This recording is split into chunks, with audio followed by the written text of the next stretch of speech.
ओम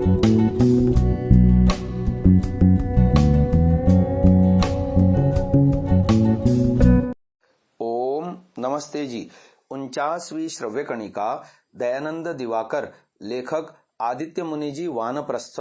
हम तृतीय अध्याय में योग विद्या शिक्षा के अंतर्गत 6 वर्ष इसका व्याख्यान आपके समक्ष कर रहे हैं। आगे आत्म साक्षात्कार लाभ के अंतर्गत ये प्रकरण आ रहा है। प्रकाश रूप सुखादि स्वभाव बुद्धि नामक अंतःकरण द्रव्य का दूसरा नाम सत्व है और उसके चेतयिता चैतन्य पदार्थ का नाम पुरुष है। सत्व और पुरुष एक नहीं है, भिन्न है, लेकिन इन दोनों पदार्थों की भिन्नता मामूली ज्ञान से या बोध से प्रतीत नहीं होती है। इसलिए ही सुख दुखादि का भोग होता है। बुद्धि सत्व ही भिन्न भिन्न आकारों में परिणत होता है, पुरुष उसी में प्रतिबिंबित होता है। इसीलिए बुद्धि के भिन्न भिन्न परिणाम भी पुरुषवत प्रतीयमान होते हैं, अर्थात चैतन्य तुल्य या चैतन्याकार प्राप्त होते हैं। ऐसे ही चैतन्य प्रतिबिंबित बुद्धि वृत्ति भी चैतन्य तुल्य या चैतन्याकार जानी जाती है। इस तरह के अभेद या तुल्याकार प्राप्त होने का नाम भोग है। यह भोग बुद्धि का ही परिणाम है, बुद्धि का ही धर्म है, लेकिन पर अर्थात पुरुष उसका निमित्त कारण है। इसीलिए यह भोग पुरुषार्थ नहीं है, यह है परार्थ। इस भोग नामक परार्थ प्रत्यय के अतिरिक्त दूसरा एक स्वार्थ प्रत्यय है। सत्व या बुद्धि तत्व जब कर्तृभाव को छोड़कर अर्थात मैं, मेरा आदि आकारों में परिणत न होकर केवल मात्र आत्म चैतन्य से व्याप्त रहता है, निर्मल निस्तरंग निर्विकार बुद्धि सत्व में जब केवल मात्र चैतन्य का ही प्रतिबिंब विराजित रहता है, तब उसको आत्मावलंबन या स्वार्थ प्रत्यय कहा जा सकता है। योगी लोग उस आत्मावलंबन में या तादृश स्वार्थ प्रत्यय में संयम का प्रयोग करके पुरुष विषयक ज्ञान या आत्म साक्षात्कार या आत्मदर्शन लाभ करते हैं। भोग पुरुष का बंधन है। भोग से पुरुष की आत्मस्मृति नष्ट हो जाती है। पुरुष अपनी स्वतंत्रता को भूल जाता है। पुरुष तब अपने को प्रकृति से अभिन्न समझ लेता है। पुरुष तब समझ लेता है मैं शरीर हूं, मैं इंद्रिय हूं, मैं मन हूं, मैं बुद्धि हूं, आदि आदि।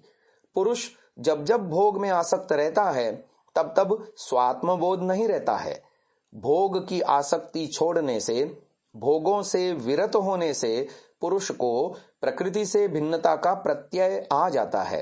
पुरुष तब अपनी भूल को समझ सकते हैं और इस शुद्ध भाव पर संयम के प्रयोग करके आत्म स्वरूप की उपलब्धि करते हैं। पुरुष तब दृष्ट स्वरूप होते हैं। प्रकृति तब दृश्य मात्र है और पुरुष साक्षी मात्र। दृष्टा और दृश्य का अभिन्न प्रत्यय ही संसार, भोग या बंधन है और भिन्न प्रत्यय ही मुक्ति, मोक्ष या कैवल्य है। बुद्धि के अंदर 3 गुण हैं, सत्व, रजह और तमह। जब रजह गुण की चंचलता को और तमह गुण के मोहावरण को अभिभूत करके सत्व गुण अत्यंत प्रकाशशील होता है, तब इसका नाम विवेक प्रत्यय है। यह बुद्धि का चरम सात्विक परिणाम है। विवेक प्रत्यय आत्मदर्शन का सहायक है। आत्मदर्शन से ही मुक्ति होती है। मुक्ति ही मानव देहधारी आत्मा का चरम लक्ष्य है। आगे शीर्षक आ रहा है दिव्य ज्ञान लाभ। पतंजलि ने कहा है कि उस आत्मदर्शन से पहले विविध सिद्धियां उपस्थित होती हैं। प्रथमतः प्रातिभ ज्ञान का उदय होता है। प्रातिभ ज्ञान के बारे में इससे पूर्व भी कहा गया। प्रातिभ ज्ञान के द्वारा सूक्ष्म, व्यवहित, विप्रकृष्ट यानी अति दूरस्थ और भूत भविष्यत वर्तमान सब कुछ जाना जाता है। इसके बाद अद्भुत श्रवण शक्ति का जन्म होता है। इसके प्रभाव से योगी लोग दिव्य शब्द को सुन सकते हैं। स्पर्श ज्ञान का नाम वेदना है। योगियों का यह वेदना ज्ञान इतना अधिक और उत्कृष्ट होता है कि ये लोग दिव्य स्पर्श भी ग्रहण कर सकते हैं। चाक्षुष ज्ञान का नाम आदर्श या दर्शन है। यह दर्शन शक्ति इतनी बढ़ जाती है कि इच्छा करने से ही योगी लोग इससे दिव्य रूप दर्शन कर सकते हैं।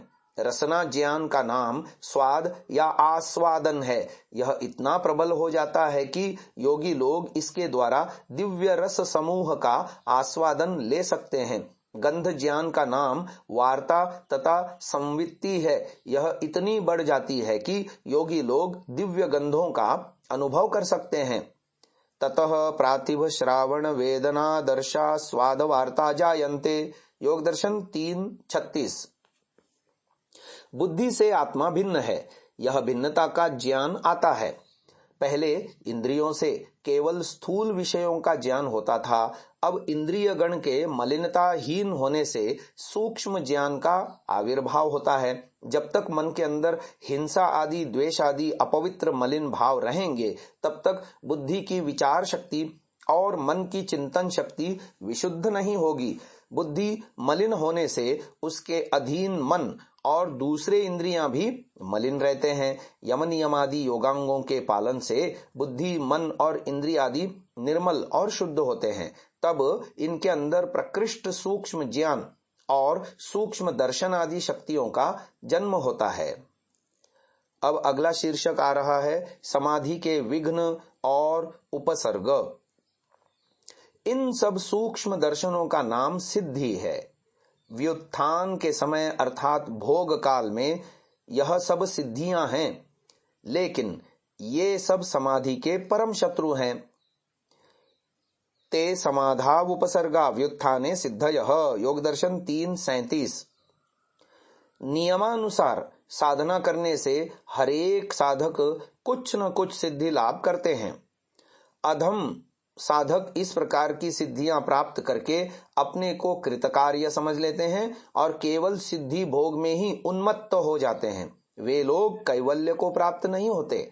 लेकिन इन सब सिद्धियों को अति तुच्छ समझकर जो साधक इनके प्रति ध्यान न देकर साधना और समाधि के प्रति ही अग्रसर होते हैं, वे साधक ही कैवल्य, मुक्ति या मोक्ष को प्राप्त होते हैं।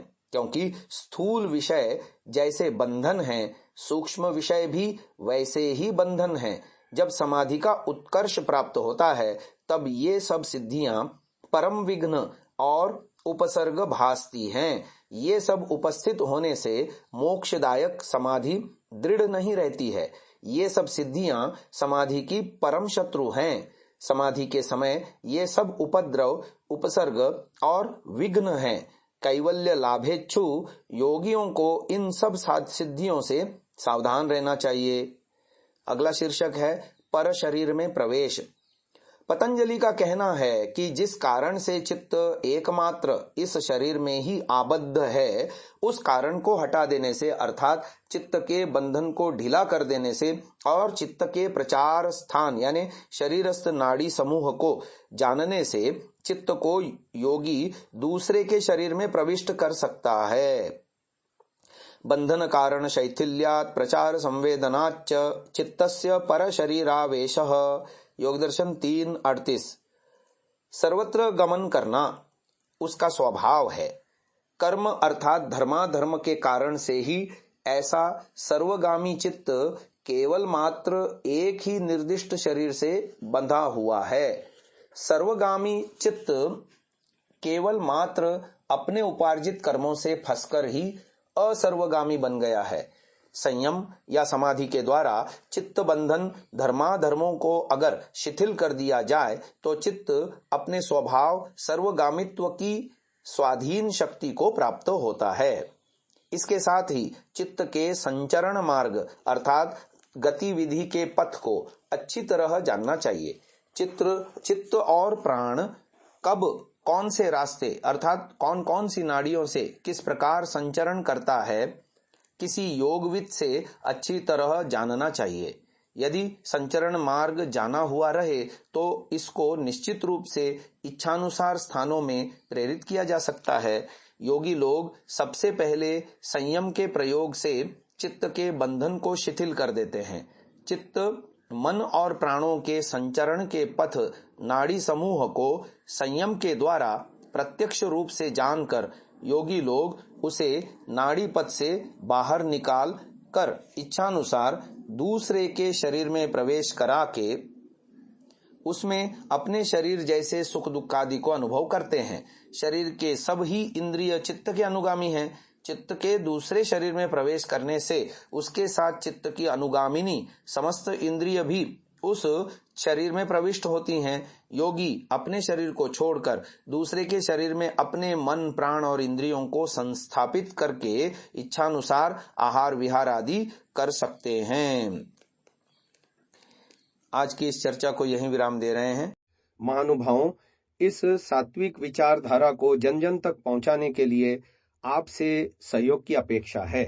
पहली बार यदि आप इस चैनल पर आए हैं तो हम आपसे निवेदन करते हैं कि इसे सब्सक्राइब अवश्य करें और बेल आइकन को दबाएं, जिससे प्रत्येक वीडियो आपको निश्चिततः मिले। हमने प्रायः देखा है अनेकों महानुभाव वीडियो तो देखते हैं परंतु चैनल को सब्सक्राइब नहीं किया हुआ है, तो हमारा उनसे भी निवेदन है कि इसको अवश्य सब्सक्राइब करें और ये वीडियो अन्य जनों तक भी साझा करें, शेयर करें।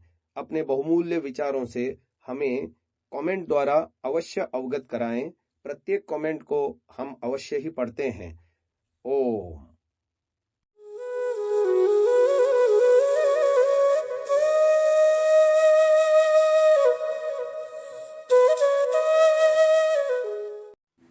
डाउनलोड सांसा ऐप, आरवीरदल ऐप, विजिट sansa.org, rvirdal.in।